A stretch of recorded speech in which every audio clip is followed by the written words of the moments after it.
Nissan Juke 2013 година, 1.6, бензин, газ, на 151 000 км, 117 конски сили на цена 7950 евро. Какво направихме външно по автомобила? Освежихме предната броня, задната броня и задния ляв калник, тъй като и трите детайла имаха дръскотини. Освен това, направихме пълно полиране на целия автомобил, включително и фаровете.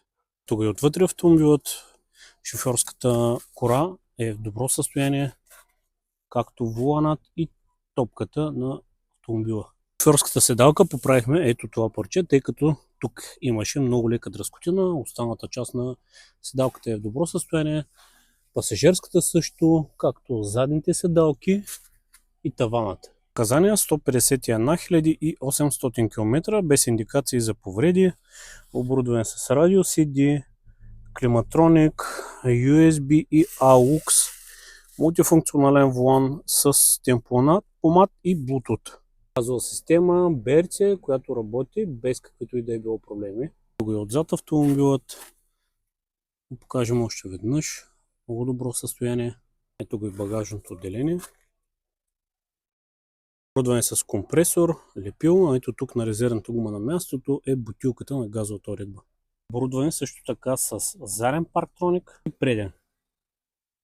Ето го отдолу автомобилът без каквато и да е било ръжда. Оборудване с 17 солови джанти с размера на гумите 215-55-17. Летни с малко повече от 6 мм грайфер. Това е работата на мотора. Работи на бензин, както и на газ, без каквито и да е било проблеми. Налични са 2 броя ключове към автомобила, както и сервизна история, като последното обслужване е 10 месец 25 година на 151 000 км. Всички наши автомобили са с доказан произход и пробег. Тестваме и проверяваме всеки един от нашите автомобили. Затова ви гарантирам, че от нас ще си купите само и единствено изряден технически автомобил. Ако и ти търсиш автомобила, но искаш пълна прозрачност и коректност от страна на продавача, заповядай и последвай нашата страница, тъй като тук аз поделям всички наши автомобили, как пристигат, в какво състояние, на какви километри и всичко какво правим по тях.